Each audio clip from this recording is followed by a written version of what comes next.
നമസ്കാരം. എല്ലാ പ്രേക്ഷകർക്കും ദ മിഡിൽ ഗ്രൗണ്ടിലേക്ക് സ്വാഗതം. സമസ്തയുടെ പണ്ഡിതന്മാരെ ആരെങ്കിലും എന്തെങ്കിലും പറഞ്ഞാൽ അവരുടെ കൈ വെട്ടിക്കളയും എന്ന് സത്താർ പന്തല്ലൂർ എന്ന് പറയുന്ന ഒരു നേതാവ്, SKSSF എന്ന് പറയുന്ന സംഘടനയുടെ നേതാവാണെന്ന് തോന്നുന്നു.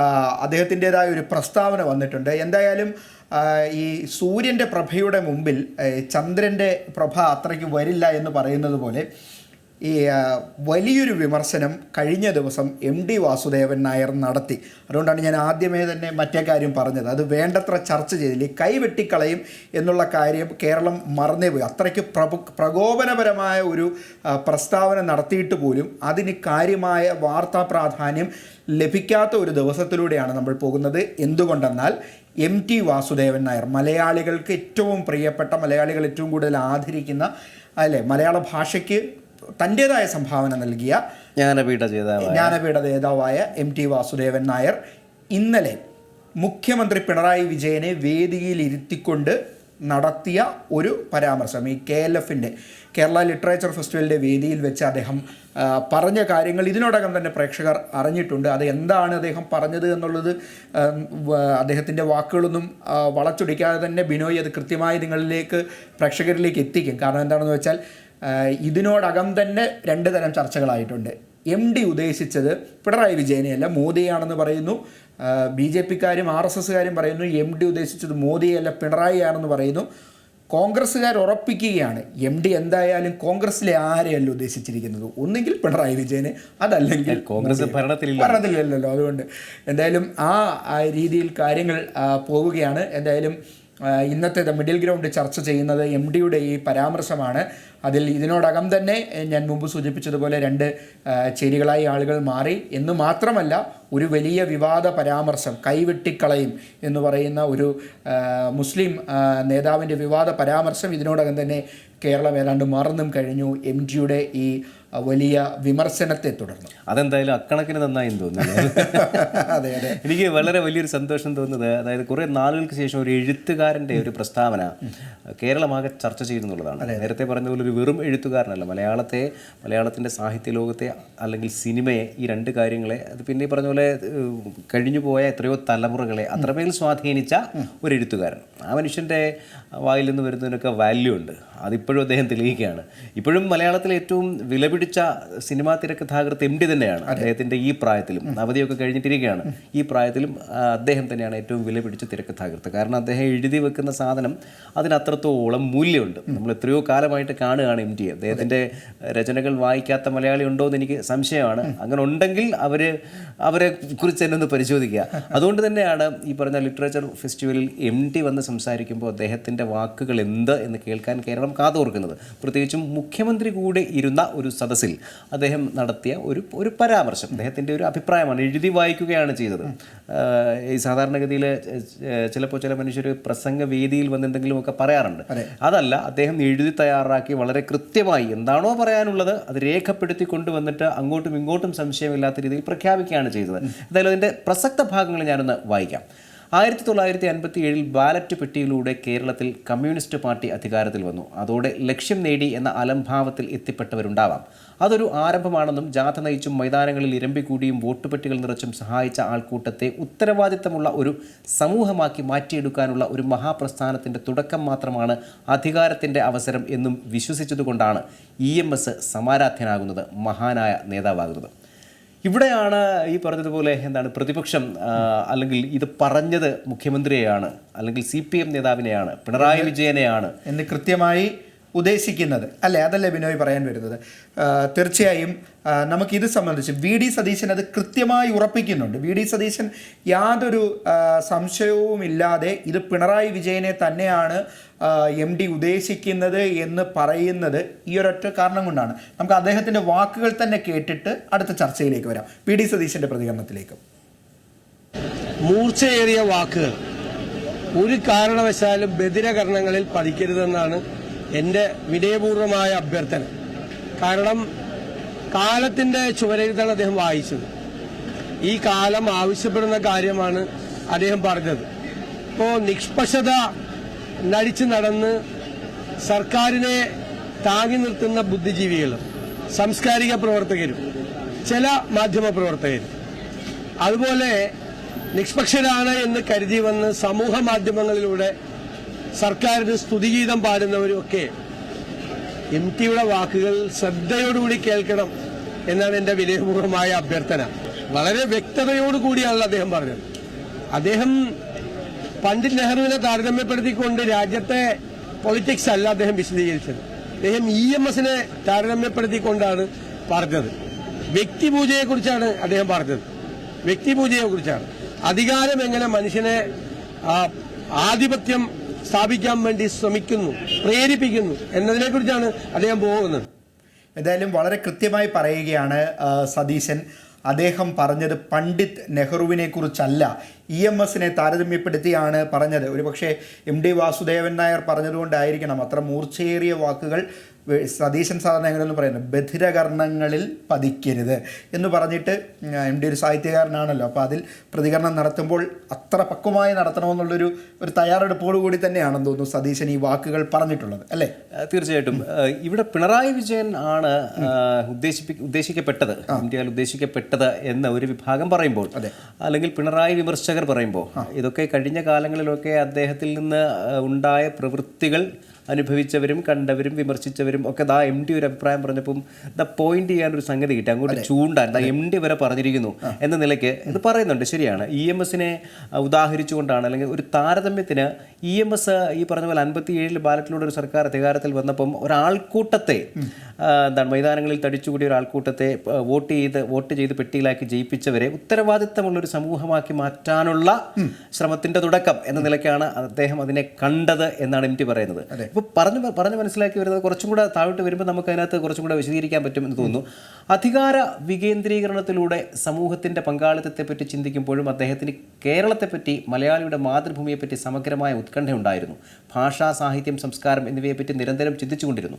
സമൂഹത്തിൻ്റെ പണിത്തരവും പണിയായുധവും ഭാഷയാണെന്ന വിശ്വാസം ഉള്ളതുകൊണ്ടാണ് അദ്ദേഹം മലയാളത്തിൻ്റെ തനിമയും ചാരുതയും ലാളിത്യവും നിലനിർത്തണമെന്ന് ശഠിച്ചു കണ്ടിരുന്നത്. EMSനെ പറ്റിയാണ് പറയുന്നത്. സാഹിത്യ സമീപനങ്ങളിൽ തങ്ങൾക്ക് തെറ്റുപറ്റി എന്ന് അദ്ദേഹം പറഞ്ഞപ്പോൾ ചിലർ പരിഹസിച്ചു. അദ്ദേഹത്തിൻ്റെ ആദ്യകാല സാഹിത്യ സിദ്ധാന്തങ്ങളോട് ഒരിക്കലും എനിക്ക് യോജിപ്പുണ്ടായിരുന്നില്ല. പക്ഷേ തെറ്റുപറ്റി എന്ന് തോന്നിയാൽ അത് സമ്മതിക്കുക എന്നത് നമ്മുടെ രാഷ്ട്രീയ, സാമൂഹ്യ, സാംസ്കാരിക ജീവിത മണ്ഡലങ്ങളിൽ ഒരു മഹാരഥനും ഇവിടെ പതിവില്ല. അഹംബോധത്തെ കീഴടക്കി പരബോധത്തിൻ്റെ പ്രാധാന്യം അംഗീകരിക്കുക എന്ന ലക്ഷ്യമാണ് ഞാനിവിടെ കാണുന്നത്.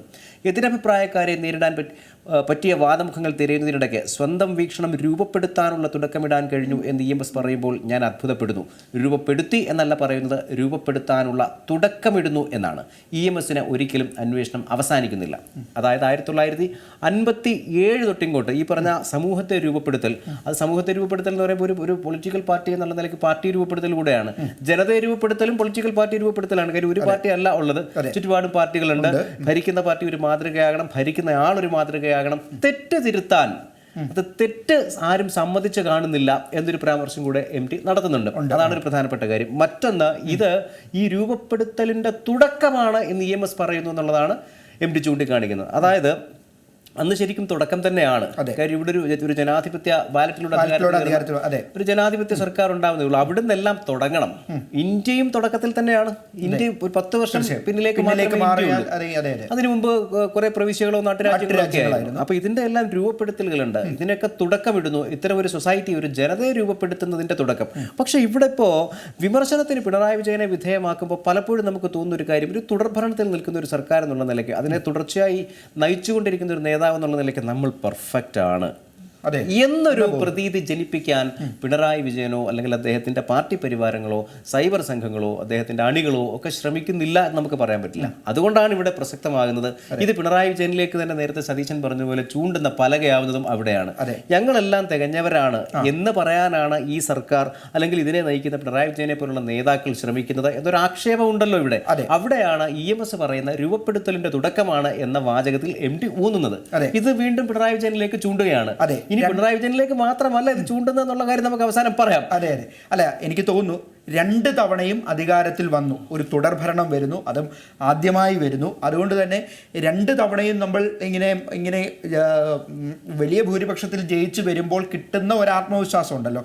എനിക്ക് തോന്നുന്നു ഇത് പറയുമ്പോൾ പെട്ടെന്ന് എൻ്റെ ചിന്തയിലേക്ക് വരുന്നത്, കുറച്ച് നാളുകൾക്ക് മുമ്പ് ഞാനൊരു സിനിമയുടെ പേര് ഞാൻ പറയുന്നില്ല. അപ്പോൾ ഞാൻ എൻ്റെ മറ്റൊരു സുഹൃത്തിനോട് ചോദിച്ചു എങ്ങനെ ഉണ്ടായിരുന്നു ഈ സിനിമ എന്ന് ചോദിച്ചു.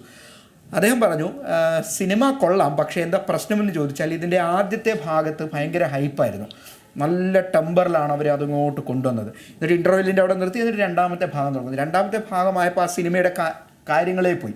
എന്താ പ്രശ്നമെന്ന് ചോദിച്ചാൽ ആദ്യം തൊട്ട് ഇൻ്റർവെല്ല് വരെ ഇത് കണ്ടും ഇതിനകത്ത് പ്രവർത്തിച്ചുമൊക്കെ ഇരുന്ന ആളുകൾ ഇത് നല്ല ഹൈപ്പിലാണ് പോകുന്നതെന്ന് അവർക്കെല്ലാവർക്കും തോന്നി. അതുകൊണ്ട് രണ്ടാം ഭാഗത്തിൽ അവർ എന്ത് ചെയ്താലും അത് ശരിയാണെന്നുള്ള തോന്നൽ അവർക്ക് വരും. കാരണം എന്താണെന്ന് വെച്ചാൽ അവർക്ക് തന്നെ അവരുടെ തെറ്റ് കണ്ടുപിടിക്കാനോ പശ്ചാത്തലം ഒരുക്കി വെച്ചിട്ടുണ്ട്, എല്ലാം ഓക്കെയാണ് എന്നുള്ളൊരു തോന്നലുണ്ട്. കാരണം ഫസ്റ്റ് ഹാഫ് എല്ലാം അടിപൊളിയായിരുന്നു, നല്ല ഹൈപ്പിൽ നിൽക്കുകയാണ്. അപ്പോൾ ഇനി രണ്ടാമത്തെ ഭാഗത്ത് എന്ത് ചെയ്താലും പ്രശ്നമില്ലെന്നല്ല, ചെയ്യുന്നതെല്ലാം ശരിയാണ് എന്നുള്ളൊരു തോന്നൽ ആ ഫിലിം മേക്കേഴ്സിന് ഉണ്ടായി കാണും. അതുകൊണ്ടുള്ളൊരു പോരായ്മ ആ സിനിമയ്ക്ക് ഉണ്ടായിരുന്നു എന്ന് ആ സുഹൃത്ത് പറഞ്ഞു. അതായത് ഈ പറഞ്ഞതുപോലെ ആദ്യത്തെ ഒരു സർക്കാരിന്റെ ആദ്യത്തെ 5 വർഷം ഭേദപ്പെട്ട രീതിയിൽ പോയി. അന്ന് അനുകൂല സാഹചര്യങ്ങൾ, രാഷ്ട്രീയമായിട്ട് അനുകൂല സാഹചര്യങ്ങൾ പലതുണ്ടായിരുന്നു. അപ്പൊ ഇതിന്റെയൊക്കെ അടിസ്ഥാനത്തിൽ ഒരു തുടർഭരണം കിട്ടുന്നു. അപ്പൊ തിരിഞ്ഞു നോക്കുമ്പോൾ കഴിഞ്ഞ 5 വർഷം ഗ്രേറ്റ് ആണ്, ആൾക്കാർ അംഗീകരിച്ചിരിക്കുന്നു. ആ ഇന്റർവൽ ടൈം കഴിയുമ്പോൾ പിന്നീട് അങ്ങോട്ട് അത് നന്നായിരുന്നു, ഭേദപ്പെട്ടതായിരുന്നു എന്നുള്ള വിവാദങ്ങൾ ഉണ്ടായിരുന്നു. പക്ഷെ അതിനെയൊക്കെ നമ്മൾ ഓവർകം ചെയ്തു. അതുകൊണ്ട് ഇന്ന് വരുന്ന വിവാദങ്ങൾ അങ്ങോട്ടുള്ളതെല്ലാം ഇതിന്റെ പച്ചയിൽ നമ്മളെ ജയിച്ചു പോകും, നമുക്ക് ഈ പടം വിജയിപ്പിച്ചെടുക്കാം എന്ന നിലയിലാണ് കാണുന്നത് എന്നാണ് ടിറ്റോ ഉദ്ദേശിച്ചത്. അതെ, ഞാൻ 10ാം ക്ലാസ് ജയിച്ചല്ലോ, +2 ജയിച്ചല്ലോ, ഡിഗ്രി ജയിച്ചല്ലോ, അതുകൊണ്ട് PG ജയിച്ചേക്കും എന്ന് കരുതുന്നത് പോലെയുള്ളൂ. പക്ഷേ മര്യാദയ്ക്ക് പോയി പരീക്ഷയ്ക്ക് പഠിച്ച് എഴുതിയില്ല എങ്കിൽ, അല്ലെങ്കിൽ നമ്മളുടെ 10ലെയോ +2ലെയോ വാല്യുവേഷൻ രീതി ആയിരിക്കില്ലല്ലോ ഡിഗ്രിക്കും PGക്കും. സ്വാഭാവികം ഒരു ലോ ഓഫ് അബണ്ടൻസി എന്ന് പറയും. ഇതിനു മുമ്പ് ഇത്രയും ഞാൻ ജയിച്ചു വന്ന ആളാണ്, വേണമെങ്കിൽ നമുക്കതിനെ പോസിറ്റീവായിട്ട് കാണാം. 10 ജയിച്ചല്ലോ, 10ാം ക്ലാസ് ആണല്ലോ ഏറ്റവും വലിയ പ്രധാനപ്പെട്ട കാര്യം, +2 ആണല്ലോ ജീവിതത്തെ നിർണ്ണയിക്കുന്നത്, ഡിഗ്രി ആണല്ലോ ഇതിൻ്റെ ഏതാണ്ട് എല്ലാം, അത് കഴിഞ്ഞ് PG. അപ്പോൾ അതങ്ങനെ പക്ഷേ എല്ലാ ടീമിനെയും തോപ്പിച്ചിട്ട് ഓസ്ട്രേലിയൻ ടീം അവസാനം പോയി ബംഗ്ലാദേശിനോട് തോറ്റു എന്ന് പറയുന്നത് പോലെ ഉദാഹരണം പറയാനാണെങ്കിൽ പലതുണ്ട്. പക്ഷേ നമുക്ക് ഈ വിഷയത്തിലേക്ക് വീണ്ടും തിരിച്ചു വരാം. അതെ, അപ്പോൾ അങ്ങനെ അദ്ദേഹം പറഞ്ഞു വന്നിരുന്ന ഒരു കാര്യം, തെറ്റുതിരുത്തുന്ന മഹാരഥന്മാരൊന്നും ഇവിടെ അങ്ങനെ ആരെയും കാണുന്നില്ല. ഇത് പറയുമ്പോൾ പിണറായി വിജയൻ സദസ്സിലുണ്ട് എന്നുള്ളത് കൊണ്ട് അത് പിണറായി വിജയന് നേരെ ആയിക്കൊള്ളണം എന്നില്ല. അത് സദസ്സിൽ ഇല്ലെങ്കിൽ പോലും അത് പിണറായി വിജയന് നേരെ അല്ലാതാകുന്നുമില്ല. ഇങ്ങനെ 2 കാര്യങ്ങളുണ്ട്, നമുക്ക് അതിലേക്ക് വരാം. എന്തായാലും ഇതിൻ്റെ ബാക്കി നമുക്ക് നോക്കാം. എൻ്റെ പരിമിതമായ കാഴ്ചപ്പാടിൽ നയിക്കാൻ ഏതാനും പേരും നയിക്കപ്പെടാൻ അനേകരും എന്ന പഴയ സങ്കല്പത്തെ മാറ്റിയെടുക്കാനാണ് EMS ശ്രമിച്ചത്. ആചാരോപചാരമായ നേതൃത്വ പൂജകളിലൊന്നും അദ്ദേഹത്തെ കാണാതിരുന്നതും അതുകൊണ്ട് തന്നെ. ഇവിടെയാണ് ദ കോർ പോയിന്റ്. അതായത് നേതൃത്വ പൂജ എന്ന വിഷയത്തിൽ ഒരു ചർച്ച നടക്കുന്നത് കഴിഞ്ഞ കുറച്ചു കാലമായിട്ട്. അത് കേരളത്തിൽ ആ ചർച്ച നടക്കുന്നത് നരേന്ദ്രമോദിയെ സംബന്ധിച്ചല്ല, പകരം പിണറായി വിജയനെ സംബന്ധിച്ചാണ്. MT ഇത് സംസാരിക്കുന്നതിന് 3 ദിവസം മുമ്പാണ് പിണറായി വിജയനെ പറ്റി ഒരു ആരാധകൻ ഒരു പാട്ട് എഴുതി ഉണ്ടാക്കി. അത് വലിയ വൈറലാവുകയും ചർച്ചയാവുകയും ചെയ്തു. കഴിഞ്ഞ കുറെ കാലമായി പിണറായി വിജയൻ, അതായത് മുമ്പ് മറ്റെന്താണ് കാരണഭൂതൻ പാട്ടുണ്ടല്ലോ, തിരുവാതിരപ്പാട്ട്, ഇങ്ങനെയുള്ള സംഗതികൾ പ്രത്യേകിച്ചും കമ്മ്യൂണിസ്റ്റ് പാർട്ടി യാതൊരു കാരണവശാലും അംഗീകരിക്കാത്ത ഒന്നാണിത്. PJ ആർമി എന്ന പേരിൽ P ജയരാജന്റെ പേരിൽ ഒരു ഗ്രൂപ്പ് ഉണ്ടാക്കി P ജയരാജനെ വലിയൊരു ആരാധ്യ പുരുഷനായിട്ടോ വീരാരാധനയോടെ കാണുന്ന തരത്തിലോ ഒക്കെ പാട്ടുകൾ ഉണ്ടാക്കി. ഇത്തരം കാര്യങ്ങളൊക്കെ പാർട്ടിക്കുള്ളിൽ വലിയ ഒരിക്കലും സംഭവിക്കാൻ പാടില്ലാത്തത് എന്ന മട്ടിൽ ചർച്ചകൾ ഉണ്ടായതിനു ശേഷമാണ് പിണറായി എന്ന ഒറ്റ രാജാവ് എന്ന മട്ടിൽ അദ്ദേഹത്തിനെ സ്തുതിക്കുന്ന പാട്ടുകൾ ഉണ്ടാകുന്നത്, സ്തുതി പാഠകരുണ്ടാകുന്നത്. എന്തിന് ഈ എന്താണ് MV ഗോവിന്ദൻ മാസ്റ്റർ CPMന്റെ സംസ്ഥാന സെക്രട്ടറി പറയാണ് പിണറായി സൂര്യനാണ്, അടുത്ത് കരിഞ്ഞു പോകുന്നത്. ഇത്തരം പിണറായിക്ക് ഇത്ര ഇരട്ട പേര് വീഴാൻ കാരണം തന്നെ ഇമാതിരി സ്തുതിപാഠകരാണെന്ന്. സ്തുതിപാഠകർ ഒരു സ്ഥലത്തിരുന്ന് സ്തുതിപാടും, ആൾക്കാർ ഇതിൽ നിന്നെല്ലാം മാറി ഇരുന്നിട്ട് കണ്ട് ചിരിച്ചിട്ട് ഇതാണ് സംഭവിക്കുന്നത്. അതെ, എന്തായാലും ഇതുമായി ബന്ധപ്പെട്ട് ഇപ്പോൾ ഈ പിണറായി വിജയനെ കുറിച്ച് പറഞ്ഞപ്പോൾ ശ്രീനാരായണ ഗുരുവിനെയും അയ്യങ്കാളിയെയും ഒക്കെ പോലെയാണ് പിണറായി വിജയൻ എന്നാണ് സാക്ഷാൽ EP ജയരാജൻ പറഞ്ഞത്. എനിക്ക് തോന്നുന്നു ഈ വിഷയത്തിൽ EP ജയരാജൻ്റെ, അതായത് MD വാസുദേവൻ നായരുടെ പ്രതികരണത്തിൽ EP ജയരാജൻ്റെ പ്രതികരണവും ശ്രദ്ധേയമാണ്. നമുക്ക് അദ്ദേഹത്തിൻ്റെ പ്രതികരണം കൂടെ ഒന്ന് കേൾക്കാം. എനിക്ക് തോന്നുന്നു മലയാള മനോരമയിലോ മാതൃഭൂമിയിലോ ആണെന്ന് തോന്നുന്നു MD തന്നെ അത് സംബന്ധിച്ചുള്ള കാര്യം വ്യക്തമാക്കിയിട്ടുണ്ട്. അങ്ങനെ ഏതെങ്കിലും രാഷ്ട്രീയ നേതാക്കളെയോ രാഷ്ട്രീയ പാർട്ടികളെയോ അടിസ്ഥാനമാക്കിയല്ല ഞാൻ പറഞ്ഞിട്ടുള്ളത് എന്ന് അദ്ദേഹം തന്നെ വ്യക്തമാക്കി.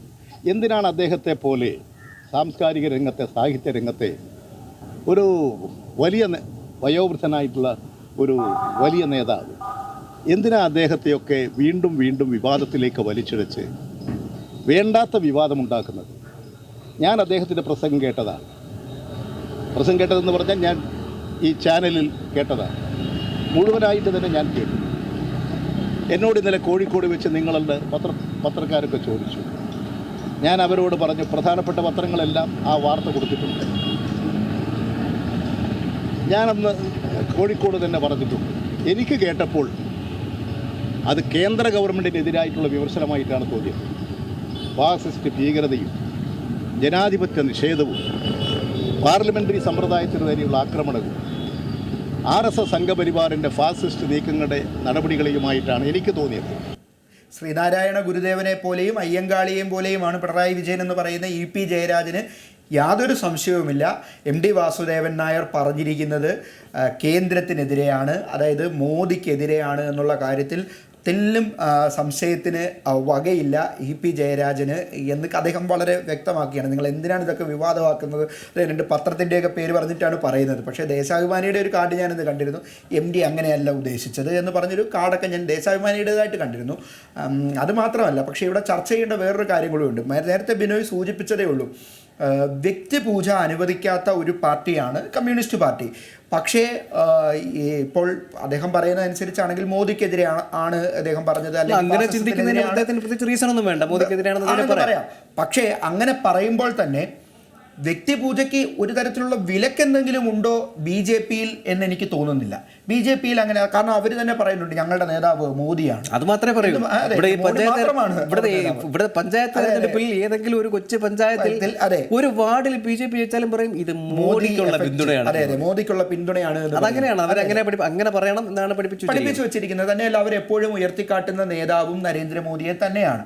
അങ്ങനെ ഒരു വ്യക്തിപൂജ എന്തിന്? അമിത്ഷായ്ക്ക് ആരാധകരുണ്ട്, നമുക്ക് യോഗി ആദിത്യനാഥിന് ആരാധകരുണ്ട്. അതൊക്കെ സബ്ബാണ്. അതെ, അതൊക്കെ സബ്ബാണ്. പക്ഷെ ഇവർക്ക് എല്ലാവർക്കും ആരാധകരുണ്ട്. മോദി മാറിയാൽ പിന്നെ അടുത്തതായി ആര് വരുന്നോ അവരുടെ ആരാധകരായി നമ്മൾ അവരെ ആ മനുഷ്യനെയാണ് ആരാധിക്കുക. അതെ, സ്വാഭാവികമായിട്ടും അങ്ങനെ തന്നെ ആണല്ലോ അത് കാര്യങ്ങൾ പോകും. ഞാൻ പറഞ്ഞത് BJPയിൽ അതിന് വിലക്കില്ല, എന്നാൽ കമ്മ്യൂണിസ്റ്റ് പാർട്ടിയിൽ അതിന് വിലക്കുണ്ട്. ഇനിയിപ്പോൾ ഇതിനകത്തൊരു പ്രശ്നം എന്താണെന്ന് വെച്ചാൽ, ഇതിപ്പം ഏതെങ്കിലും ഒരു പാർട്ടിയുടെ ആഭ്യന്തര കാര്യം എന്നുള്ള നിലയ്ക്കല്ല. BJPക്ക് അകത്ത് വിലക്കില്ല എന്ന് പറഞ്ഞിട്ട് BJPക്ക് പറയാം, കുഴപ്പമില്ല. CPM-നകത്ത് വിലക്കുണ്ട് എന്നുള്ളത് കൊണ്ട് CPM-കാർക്ക് പറയാതിരുന്നൂടാ എന്നുമില്ല, വ്യക്തിപരമായിട്ട് തോന്നിയാൽ. ഇത് രണ്ടും പുറത്തുനിന്ന് കാണുന്ന മനുഷ്യരുണ്ടല്ലോ. ഇവിടെ BJPയും CPM-ഉം കോൺഗ്രസും മാത്രമല്ല ഉള്ളത്, ഇവിടെ മനുഷ്യരുണ്ട്, സാധാരണ മനുഷ്യരുണ്ട്. പുറത്തു നിന്നുള്ളൊരു സൊസൈറ്റിയിൽ നിന്ന് ആ രാഷ്ട്രീയത്തിന്റെ പശ്ചാത്തലത്തിൽ നോക്കുമ്പോഴാണ് ഇതൊക്കെ ശരിയോ തെറ്റോ എന്ന് സംവദിക്കുന്നത്. അല്ലാതെ പാർട്ടിക്കകത്ത് നിങ്ങൾക്ക് പാർട്ടിയുടെ നിലപാടുകൾ ഉണ്ടാകാം, ഇന്നയാളെ നമ്മൾ നേതാവായിട്ട് അംഗീകരിക്കണം എന്ന് പറയാം, കുഴപ്പമില്ല. ആരാധിക്കാം, വേണമെങ്കിൽ വിളക്ക് വെച്ച് പൂജിക്കാം, അതല്ലെങ്കിൽ മറ്റേതെങ്കിലും തരത്തിൽ ആരാധിക്കാം, ഫോട്ടോ വെച്ച് പ്രാർത്ഥിക്കാം, ഇതൊക്കെ ശരിയാണ്. ഇത് പാർട്ടിക്കകത്ത്, ഞങ്ങളുടെ പാർട്ടിക്കകത്ത് ഇങ്ങനെയാണ്, ഓക്കെ അങ്ങനെ ആയിക്കോട്ടെ. ഞങ്ങളുടെ പാർട്ടിക്കകത്ത് ഇങ്ങനെ പാടില്ല, ഓക്കെ ഇങ്ങനെ ആയിക്കോട്ടെ. പക്ഷേ ഇത് രണ്ടും പുറത്തുനിന്ന് കാണുന്ന ഒരു സമൂഹത്തെയാണ് നിങ്ങൾ ആകർഷിക്കാൻ ശ്രമിക്കുന്നത്. അവരിലേക്കാണ് നിങ്ങളുടെ പ്രത്യയശാസ്ത്രവും നിങ്ങളുടെ സംവിധാനങ്ങളും നിങ്ങൾ കൊണ്ടുചെന്ന് എത്തിക്കാൻ ശ്രമിക്കുന്നത്. അവരെ കൂടെ നിങ്ങളുടെ കൂട്ടത്തിലേക്ക് കൂട്ടാനാണ് ശ്രമം. അപ്പോൾ ആ മനുഷ്യർ ആരെ നിങ്ങൾ ആകർഷിക്കാൻ ശ്രമിക്കുന്നു, അവരൊരു വിലയിരുത്തൽ, ഒരു പഠനം നടത്തും. ആ പഠനം വിലയിരുത്തലുമാണ് ഈ പറഞ്ഞ MD പറഞ്ഞത്. ഇതിപ്പോ EP ജയരാജന് പറയാം ഇത് മോദിയാണെന്ന്, അപ്പൊ പിന്നെന്താണ് പ്രതിപക്ഷ നേതാവിന് പറയാം ഇത് പിണറായിയാണെന്ന് പറയാം. വേണമെങ്കിൽ മറ്റൊരു ഘട്ടത്തിൽ മോദിക്കും ഇത് ചേരുമെന്നും കൂടെ പറയാം. പക്ഷെ ഞാൻ പറയുന്നു ഇത് ആർക്കും ചേരും. ഈ പറഞ്ഞതുപോലെ ഒരു മാധ്യമപ്രവർത്തകയുടെ പോസ്റ്റ് ഞാൻ അല്പം മുമ്പ് കണ്ടിരുന്നു. MD പറഞ്ഞു കുമ്പളങ്ങ കള്ളാന്ന് വിളിച്ചപ്പോൾ അദ്ദേഹത്തെ വെള്ളപ്പൊടിയിരുന്നവരെല്ലാം തട്ടിപിടിച്ചു. ഇനി വേറൊരു തരത്തിൽ പറഞ്ഞ ആരാന്റെ തലയെ കാക്ക കാഷ്ടിച്ചു എന്ന് പറയുമ്പോൾ എന്റെ തല ഒന്ന് നോക്കണേ എന്ന് പറയും പോലെ എന്താണ് എന്നെ കണ്ടാ കിണ്ണം കെട്ടതാണെന്ന് തോന്നുമോ എന്ന് പറയുന്നത്. ഇതാണ് ഞാൻ തുടക്കത്തിൽ പറഞ്ഞത്. ഒരു എഴുത്തുകാരന്റെ വളരെ രൂക്ഷവും അളന്നു കുറിച്ചതുമായ MD അങ്ങനെയാണല്ലോ. MDയുടെ പുസ്തകങ്ങൾ രചനയും അങ്ങനെ തന്നെയാണ്. അളന്നു കുറിച്ച എഴുത്തുകൾ, അളന്നു കുറിച്ച വാക്കുകളാണ്. അപ്പം ഭാരത പര്യടനമൊക്കെ വായിച്ചാൽ നമുക്കത് കൃത്യമായി മനസ്സിലാവും. അതുപോലെ വടക്കൻ വീരഗാഥയിലെ സ്ക്രിപ്റ്റ് എന്തിനാ MD എഴുതിയത് വായിക്കാത്ത മലയാളികൾ വളരെ കുറവായിരിക്കും എന്ന് പറഞ്ഞു. സിനിമകൾ കാണാത്തത് കുറവായിരിക്കും. അദ്ദേഹം അളന്നു കുറിച്ച വാക്കുകളിൽ അതാണ് പറയുന്നത്. അദ്ദേഹം അത് തന്നെയാണ് പറയുന്നത്. ഇത് ആർക്ക് വേണമെങ്കിലും ഇതെടുക്കാം. അതിനുശേഷം NE സുധീർ ആണെന്ന് തോന്നുന്നു അദ്ദേഹം പറഞ്ഞിരിക്കുന്നത്. MD പറയാനുള്ളത് പറഞ്ഞു. അതോടെ അദ്ദേഹത്തിന്റെ ചുമതല കഴിഞ്ഞു. ഇനി ആരെങ്കിലും പോയി MDയുടെ അടുത്ത് വിശദീകരണം ചോദിക്കാൻ പറ്റുമോ? പറ്റില്ല. അദ്ദേഹം പറയേണ്ടത് പറഞ്ഞു. അത് പിണറായി വിജയനാകാം, നരേന്ദ്രമോദിയാകാം, അല്ലെങ്കിൽ ഏതെങ്കിലും രാജ്യത്തെ ഏതെങ്കിലും ഒരു ഫാസിസ്റ്റ് തമ്പുരാനാവാം. ഈ പറഞ്ഞതുപോലെ ഒരു ആൾക്കൂട്ടത്തെ ഇപ്പോഴും ആൾക്കൂട്ടമായിട്ട് കൊണ്ടു നടക്കുന്ന മനുഷ്യരാവാം. EMS അക്കൂട്ടത്തിലല്ല എന്ന് പറഞ്ഞതുകൊണ്ട് അദ്ദേഹം അത് പറയുകയാണ്. ഒരാൾക്കൂട്ടത്തെ ഒരു ഉത്തരവാദിത്തമുള്ള ജനതയായി, ജനസമൂഹമാക്കി മാറ്റിയെടുക്കാനുള്ള ശ്രമങ്ങളുടെ തുടക്കം എന്ന് EMS പറയുന്നു. ഇപ്പോൾ ഒരാൾക്കൂട്ടത്തെ സൃഷ്ടിച്ച് സ്വന്തം പരിചാര വൃന്ദമാക്കി നമുക്ക് നേരെ വരുന്ന അസ്ത്രങ്ങളെ പ്രതിരോധിക്കാൻ മുന്നിൽ നിർത്തുക എന്ന നിലയിലേക്ക് കാര്യങ്ങൾ മാറി. നേതൃത്വ പൂജയിലേക്ക് കാര്യങ്ങൾ മാറി. ഇതാരൊക്കെ ഇത് ചെയ്യുന്നുണ്ടോ അവർക്കൊക്കെ ആത്മപരിശോധന നടത്താൻ ഇതൊരു അവസരമാണ്. പറഞ്ഞത് MT ആയതുകൊണ്ട് തന്നെ അതിന് വാല്യൂ ഉള്ളത് കൊണ്ട് തന്നെ ഈ പറഞ്ഞതുപോലെ ആർക്കും ആത്മപരിശോധന നടത്താവുന്നതാണ്. എല്ലാവരും മറ്റേ ആളാന്ന് പറയുന്നതിന് ഞാനാണോ നോക്കിയിട്ടൊന്ന് കണ്ണാടി എടുത്ത് നോക്കുന്നത് നന്നായിരിക്കും. ആരൊക്കെ ആണെന്ന് എല്ലാവർക്കും മനസ്സിലായിട്ടുണ്ട്. അതെ, എന്തായാലും MT വാസുദേവൻ നായരുടെ ഈ വിമർശനം എന്താ പറയുന്നത്, പരസ്പരം നീ ഫാസിസ്റ്റാണ് അല്ലെങ്കിൽ നീ അങ്ങനെയാണ് ഇങ്ങനെയാണ് എന്ന് പറയുന്നവർ ആദ്യം നമ്മുടെ കാര്യം കൂടി ഒന്ന് നോക്ക്. നമ്മുടെ ഈ ബൈബിളിലൊക്കെ ഞാനെന്ന് പറയുന്നത് പോലെ നമ്മുടെ ഈ സ്വന്തം കണ്ണിലെ കോലെടുത്തിട്ട് വേണം വേറൊരുത്തൻ്റെ കണ്ണിലെ ഇത് പറയാൻ എന്ന് പറയുന്നത് പോലെ തന്നെ ആദ്യം അവനവൻ സ്വയം ഒരു പരിശോധന നടത്തും. ഇത് പിന്നെ വേണമെങ്കിൽ അവസാനം ഇത് നാട്ടുകാർ ഏറ്റവും അവസാനം തീരുമാനിക്കും. ഈ തെരഞ്ഞെടുപ്പിൽ അല്ലെങ്കിൽ ഇനി വരുന്ന തെരഞ്ഞെടുപ്പുകളിലൊക്കെ തീരുമാനിക്കും MT ഉദ്ദേശിച്ചത് ആരെയാണ്. MT ഉദ്ദേശിച്ച ഞാൻ പറയാം, എൻ്റെ വീക്ഷണോട് പറയുകയാണെങ്കിൽ MT ഉദ്ദേശിച്ചത് പിണറായി വിജയനെയുമാണ് നരേന്ദ്രമോദിയെയുമാണ്. അല്ലെങ്കിൽ അവരുടെ രീതിയിൽ കാര്യങ്ങൾ കാണുന്ന സമീപനമുള്ള ആരെയുമാണ്. അത് രാഷ്ട്രീയ നേതാക്കന്മാർ തന്നെ ആകണമെന്നില്ല, മറ്റേത് മേഖലയിൽ പ്രവർത്തിക്കുന്നവരുമാണ്. ആർക്കും ബാധകമാണ്. ഒരു കുടുംബത്തിൽ ഗ്രഹനാഥനോ വളരെ വൈജ്ഞാനിക ബോധത്തോടെ ആഗോളതലത്തിലുള്ള ഒരു കാഴ്ചപ്പാടാണ് പറഞ്ഞത്. അതെ, അതിനെ ഈ രീതിയിൽ എന്തായാലും അത് വിവാദമായിരിക്കുകയാണ്. ഞാനാണോ നീയാണോ, ഒരു പാട്ടുണ്ടല്ലോ, എന്നെയാണോ അതോ അവനെയാണോ, ഇല്ലിരിക്കണ ചെക്കൻ പെണ്ണ് നോക്കണം ആരെയാണെന്ന് പറഞ്ഞാൽ എനിക്കത് ഏതൊരു സിനിമയിൽ അങ്ങനെ ഒരു പാട്ടുണ്ട്. നമ്മുടെ ബോഡി ഗാർഡ് എന്ന് പറയുന്ന സിനിമയിൽ CMS കോളേജിലൂടെ ആണ് ചിത്രീകരിച്ചത്. രസകരമാണ് ആ പാട്ട്. എന്ന് പറയുന്ന പോലെ എന്നെയാണോ നിന്നെയാണോ അതോ ഇനി മോദിയെയാണോ സതീശനെയാണോ എന്നൊന്നും അറിയത്തില്ല. പിന്നെ ഇപ്പോൾ ഇത് ഞങ്ങളെയല്ല ഇവരെയാണ് എന്ന് പറയുന്ന ഈ സതീശൻ നാളെ ഈ ലിസ്റ്റിൽ വരാം. തീർച്ചയായിട്ടും. അല്ല, ഒരു ഭരണകൂടത്തിന്റെ രൂപത്തിൽ നിൽക്കുമ്പോൾ ഈ MT ഒരുപക്ഷെ ഇന്നത്തെ MT നാളെ മറ്റൊരാള് നിങ്ങൾ വിമർശിക്കും.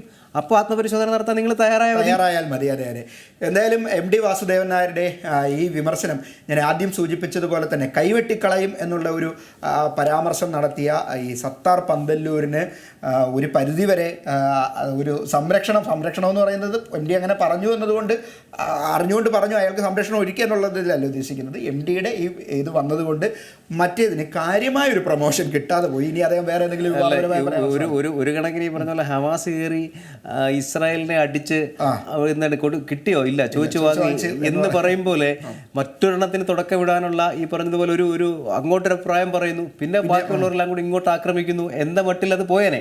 ഈ പറഞ്ഞ പോലെ MT ഒരു സംരക്ഷണ കവചം ഒരുക്കി. MTയോട് കൂട്ടിക്കെട്ടി പറയാൻ പറ്റിയ ആളൊന്നും അല്ല. അത്തരം അഭിപ്രായമല്ല. ഇത് വളരെ ഉന്നതമായ ഒരു രാഷ്ട്രീയ അഭിപ്രായവും മറ്റേത് വളരെ തീവ്രമായ വർഗീയതയുമാണ്. എന്തായാലും അതിന് വേണ്ടത്ര എന്താ പറയുക മൈലേജ് ഇല്ലാതെ MT എന്ന് പറയുന്നിടത്ത് ഈ പേര് പറയാൻ പാടില്ല എന്നുള്ളത് കൊണ്ട്. അതെ, എന്തായാലും ആളുകൾ ഈ പ്രസംഗം കേൾക്കട്ടെ. അത് ആരെയാണ് MT ഉദ്ദേശിക്കുന്നതെന്ന് അവനവൻ തന്നെ തന്നെത്താനെ ഒന്ന് വിലയിരുത്തി ചിന്തിക്കട്ടെ. മറ്റ് വാർത്തകളും വിശേഷങ്ങളുമൊക്കെയായി ദ മിഡിൽ ഗ്രൗണ്ടിൻ്റെ അടുത്ത എപ്പിസോഡിൽ കാണാം. എല്ലാ പ്രേക്ഷകർക്കും നമസ്കാരം.